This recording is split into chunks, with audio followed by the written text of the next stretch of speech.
फिर चाहे वो खोई हुई चाबियां हों या फिर अपने दिमाग के अंदर खूब सारी इंफॉर्मेशन को घुसाना, या फिर आप किसी एग्जाम के लिए याद करने की कोशिश करते हैं। आई थिंक सम टाइम हम जस्ट चाहते हैं कि हमारा दिमाग भूले ना चीज़ों को, भुलक्कड़ ना हो जाए। तो आज हम यूज़ करेंगे कुछ ट्रिक्स जिससे आप सीखेंगे कि अपनी मेमोरी को कैसे आप ज़्यादा इम्प्रूव करें राइट नाउ। सो सबसे पहली चीज़ क्या करनी है, प्लीज़ जिम जाना शुरू करिए, बट कार्डियो को स्किप मत करना, क्योंकि MRI रिपोर्ट्स कहती हैं कि रेगुलर एक्सरसाइज से लाइक रनिंग काफ़ी इम्प्रूव करती हैं आपकी परफॉर्मेंस ऑन मेमोरी टास्क्स।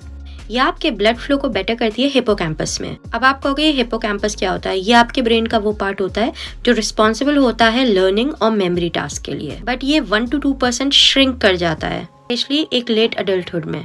इसलिए कहते हैं एरोबिक एक्सरसाइजेज और कार्डियो बेटर होता है आपके हिपोकैम्पस में ब्लड फ्लो इम्प्रूव करने के लिए। ये एज रिलेटेड मेमोरी डिक्लाइन में भी हेल्प करता है। नाउ आफ्टर द जिम और स्टडी करने से पहले just have a good snack. Meal के बाद आपकी इंक्रीज होती है ग्लूकोज और इंसुलिन, और ये प्रमोट करता है न्यू इन्फॉर्मेशन लर्निंग, मतलब नई जानकारी को सीखना। ग्लूकोज और इंसुलिन हेल्प करता है इन कंसोलिडेशन, शॉर्ट टर्म मेमोरी को लॉन्ग टर्म मेमोरी में।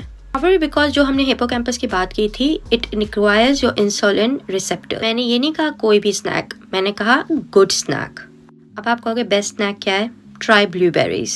एक स्टडी है उसमें बोला गया है कि ब्लूबेरी के सप्लीमेंट्स और ब्लूबेरी कंज्यूम करने से रिकॉलेशन ऑफ मेमोरी, चीज़ों को याद रखने की ताकत बढ़ जाती है, स्पेशली अगर आप पुरानी बातों को, पुराने इवेंट्स को याद करना चाहते हैं। ब्लूबेरी में होते हैं फ्लेवोनॉइड्स, ये काम आते हैं in protecting neurons, enhancing functions और स्टिमुलेशन और रीजनरेशन में। एक और चीज़ जो आपने कंटिन्यू करनी है वो है ग्रुप चैट्स। साइंटिस्ट कहते हैं कि हाई क्वालिटी पर्सनल रिलेशन, मतलब जब आपकी अच्छी रिलेशनशिप होती है अपने दोस्तों से, अपने पेयर्स से, तो ये आपकी मेमोरी में बहुत हेल्प करती है।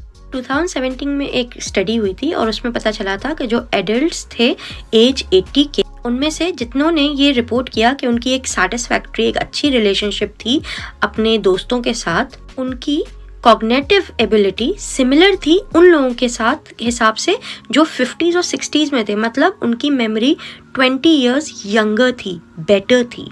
एक और रिसर्च है जो बात करती है when you hang out with your friends, ये प्रोटेक्ट करती है मेमोरी डिक्लाइन को और कहीं ना कहीं डेमेंशिया को भी। साइंटिस्ट कहते हैं कि हमारे जो दोस्त होते हैं वो हमारे अंदर एक सोशल प्रेशर डालते हैं, जिस प्रेशर की वजह से कई बार हम अपना ज़्यादा ख्याल रखते हैं।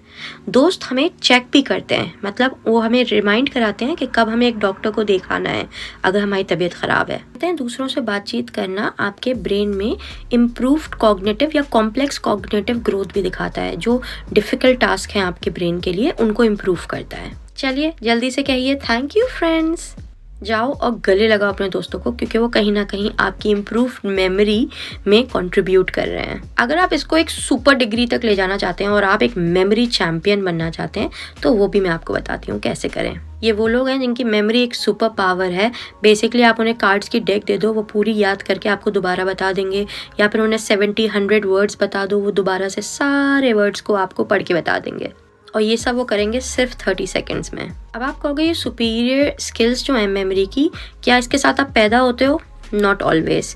कोई भी रिसर्च नहीं है जो कहती है कि इन लोगों में और आप में एनाटॉमिकल डिफरेंसेस होते हैं। मतलब यह है कि आप भी वो स्किल्स अपने अंदर डाल सकते हैं, मतलब उनका दिमाग और आपका दिमाग डिफरेंट नहीं बना है। जस्ट बाय इंटेंस प्रैक्टिस आप भी वो सारी सुपर पावर ब्रेन की इंजॉय कर सकते हैं। एक स्टडी थी उसमें उन्होंने पता किया कि 6 वीक की ट्रेनिंग, जिसमें सिर्फ 30 मिनट की ट्रेनिंग की जा रही थी, नॉर्मल लोगों के अंदर सिमिलर न्यूरो कनेक्शंस बन गए, वो स्ट्रांग हो गए अपनी मेमोरी स्किल में। इस स्टडी में इन्होंने क्या करा कि इन्होंने स्टार्टिंग में 72 वर्ड्स इन्हें देते थे। जब बिगनिंग हुई तो उन्हें याद रहते थे maybe 26 to 30, but by the time end of 6 week इनको मोर देन 60 वर्ड्स याद रह रहे थे, विच इज़ अ लॉट। अगर आपको स्ट्रेस होता है कुछ एग्जाम से पहले या प्रेजेंटेशन से पहले मेमोराइज करने का, don't worry about it. Research कहती है कि एक ऑप्टिमम लेवल ऑफ एंजाइटी कहीं ना कहीं हमारे चीज़ों को याद रखने में मदद ही करती है। जब आप किसी स्ट्रेसफुल इवेंट में होते हैं तो हार्मोन्स लाइक कॉर्टिसोल आपके ब्रेन को इंस्ट्रक्शन देता है एंड आपका ब्रेन फॉर्मेशन करता है लॉन्ग टर्म मेमोरी की। जस्ट प्रॉबेबली कि वो चाहता है आपका ब्रेन कि आप स्ट्रेसफुल सिचुएशंस को बेटर मैनेज कर पाए नेक्स्ट टाइम, और अपना बिहेवियर चेंज करें अकॉर्डिंगली। सो जो थोड़ा बहुत स्ट्रेस होता है ना, उससे घबराओ मत। वो एंड ऑफ द डे तुम्हारे ब्रेन में एक लॉन्ग टर्म मेमोरी का प्रोसेस स्टार्ट कर रहा है। पर इसका मतलब ये नहीं है कि स्ट्रेसफुल टाइम में आप बहुत अच्छी मेमोरी हो जाएगी या स्ट्रेस होगा तो ज़्यादा मेमोरी स्ट्रांग होती है, ऐसा कुछ नहीं है। क्योंकि ये भी देखा गया कि जब बहुत ज़्यादा स्ट्रेस होता है ये कहीं ना कहीं इम्पेयर कर देता है मेमोरी को। तो ये आपके हाथ में है और आपको ये बैलेंस पता करना है बिटवीन पैनिक ना करना और पैनिक करना। किस लेवल ऑफ एंग्जाइटी आप रख रहे हैं, ताकि आपके पास इनफ है जिससे आपका माइंड शार्प हो रहा है, ना कि डैमेज हो रहा है।